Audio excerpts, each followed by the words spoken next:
Tere hommikust kõigile! Minu nimi on Kätlin ja mina olen viimased 8 kuud mõelnud iga päev Spoofist. Tõenäoliselt mõtlen veel järgmised paar kuud ka iga päev Spoofist. Ja võib-olla jäängi mõtlema. Aga see on tegelikult minu jaoks täiesti okei, sellepärast et küberturvalisusest ja haridusest mõtlen ma niikuinii iga päev, isegi siis, kui ma Spoofist ei mõtle. Seega, kui mina esimest korda nägin seda mängu, siis ma olin väga rõõmus, et see on olemas ja ma loodan, et see rõõm jõuab teieni ka. Nüüd, mis asi see mäng on ja mida me sellega tahame teha?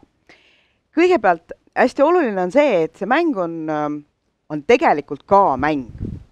Teate, mis on suurim probleem väga paljude hariduslike mängudega?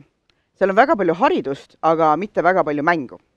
Ehk siis laps mängib seda natukene ja kuna see moraliseerib teda hoolega ja räägib talle, kuidas käituda, aga midagi väga põnevat ei juhtu, siis ta loobub selle mängu mängimisest. Meie mänguga seda siiani pole veel juhtunud, sest me oleme näinud, kuidas väga palju lapsi seda mängivad ja nendel on üks väga-väga suur probleem selle mänguga. Ja see probleem on see, et miks seda ei ole rohkem. Sellest me ka natukese aja pärast räägime, et kuidas seda saab rohkem. Aga neile meeldib see mäng, nad tahavad seda mängida. See mäng on suunatud eelkõige nooremale koolieale, ehk siis me arvame, et see on kõige vahvam kindlasti, kui seda mängivad näiteks 1.–6. klassini lapsed. Aga võin oma kodunt öelda, et ka peale 6. klassi, vaatamata sellele, et sellised mängud on väga titekad ja tobedad, siis tegelikult, kui hakatakse mängima, siis leiab, et tegelikult on väga huvitav. Seda mängivad rõõmsalt ka täiskasvanud, ka koolierikud. Nii et tegelikult selle mängu sihtgrupp on küll võib-olla teatud vanus, aga laiem sihtgrupp on kõik, keda vähegi huvitavad mängud, keda huvitab küberturvalisus. Mis seal siis mängus on? Te kuulsite erinevaid probleeme, millest räägiti. Me selle mänguga neid kõiki ei lahenda, küll aga me anname väga palju infot lastele ja aitame neid ükshaaval tutvustada nende teemadega ja natukene neid ka lahendada. Mis siis saab, kui saad sõbrakutse inimeselt, keda sa absoluutselt ei ole ennem näinud? Kas sa peaksid selle vastu võtma? Või sa peaksid natuke mõtlema? Mäng aitab sellele natukene kaasa mõelda ja annab sulle juhiseid. Kas sa peaksid kindlasti selle pildi internetti panema? Tõenäoliselt mitte. Aga miks? Mäng räägib sulle seda ka. Kas peaks ikkagi emme krediitkaardi eest oma mõmmile hästi palju riideid ostma? Tõenäoliselt emme arvab, et mitte. Ka meie mäng arvab ka, et äkki ikkagi ostaks. Ja räägib just sellistest teemadest ja nii paljudest teistest teemadest ka. Ja kõike seda läbi selle, et laps käib ringi ja päästab maailma. Kes ei tahaks olla maailmapäästja? Sest selle mängu mõte ongi, et kas sina võid olla küberkangelane? Igaüks võib olla küberkangelane. Sa käid ja lahendad inimeste küberprobleeme ja läbi selle päästadki maailma. Aga mitte ainult ei päästa maailma, vaid kogud vahvaid vuntse ja prille ja mütse, mida sa saad endale pähe panna. Sa saad koguda loomi, sa saad need mütsid kõik loomadele pähe panna, prillid ette panna, tiivad panna. Mis iganes sul pähe tuleb, siis mängus on seda kõike väga-väga palju. Ehk siis, nagu ma alguses ütlesin, see on tegelikult ka mäng. Aga see ei ole ainult mäng. See ka õpetab üht-teist. Meie eesmärk on selle mänguga eelkõige see, et panna lapsi mõtlema tagajärgedele ja küsima abi. Väga palju juhiseid mängu sees on ka sellised, kui juhtub kiusamine, nagu siin ka juba räägiti, siis mine räägi mõnele täiskasvanule. Kui juhtub, et on internetis mingi olukord, mida sa ei oska lahendada, mine räägi mõnele täiskasvanule. Ehk siis, laps saab selle info, mida me tegelikult väga tahaks, et ta teaks ja mille järgi ta ka käituks. Hetkel on 4 erinevat maailma, saad maailma päästma mitmel pool, saad tegutseda koolis, saad tegutseda vanaema juures, saad tegutseda pargis ja sünnipäevapeol. Saad otsida ka varastatud hane, leida see ülesse, ehk siis tegevust on kui palju. Siin on ka mõningad näited meie ülesannetest. Üks asi, mis paljudel täiskasvanutel on segane, et siin on mingisugused emojid. Miks ei ole siin teksti? Küsige laste käest. Nad ütlevad teile, miks seal ei ole teksti. Ehk siis see mäng ongi mõeldud eelkõige lastele, ta on selline, et kõik saavad mängida. Mis on oluline, on see, et see mäng on kättesaadav eesti, vene ja inglise keeles.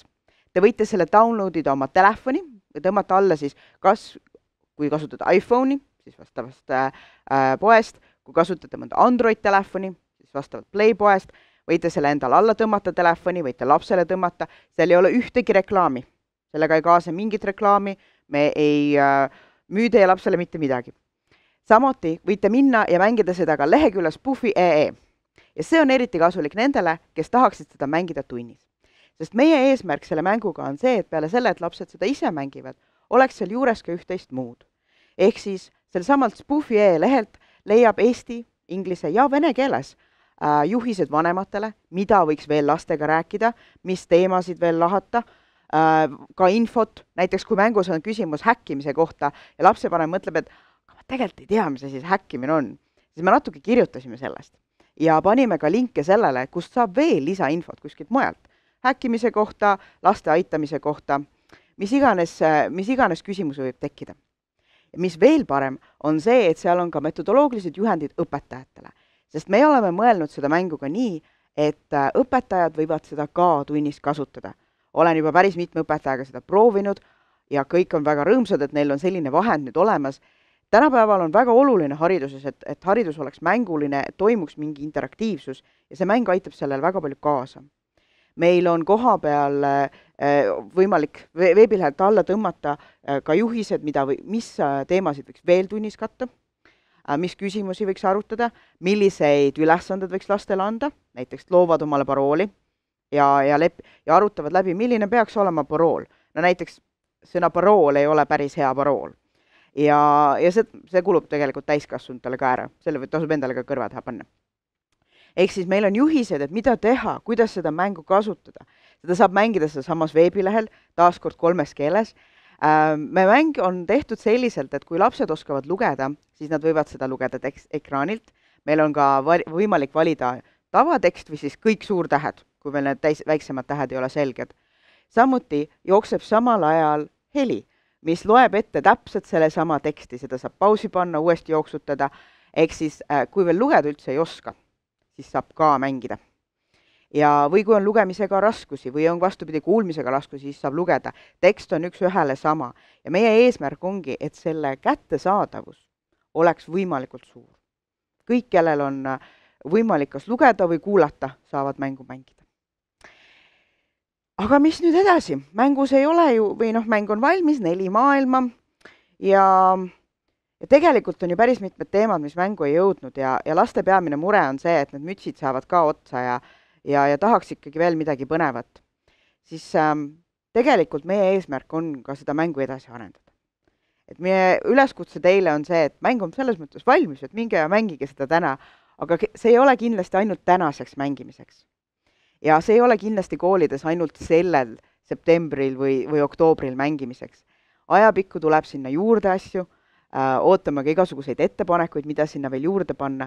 Et meie eesmärk on see, et Spoofi muutuks Eesti laste küberturvalisuse hariduse osaks püsivalt. Tulevad uued lapsed ja ka nendel, kes on juba mänginud, et ka nendel on võimalus seda mängida uuesti ja uuesti ja leida sealt midagi uut ja põnevat.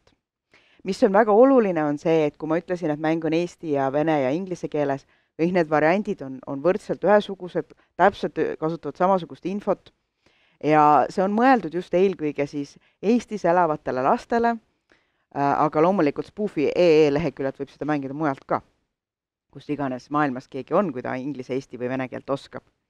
Aga mis meie jaoks on kõige olulisem selle mänguga, on see, et me loodame, et lapsed, nende vanemad ja õpetajad ka ja ka vanavanemad, kes iganes, leiavad siit endale midagi põnevat tegemist ja läbi selle põneva tegevuse ja selliste vahvate ülesannete saavad ka targemaks.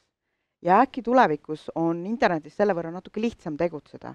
Ei juhtu nii palju asju ja kui juhtub, siis teab kohe, mida teha. Ja see on see, mida me tahaksime, et eelkõige kaasa võtaksite siit. Aitäh!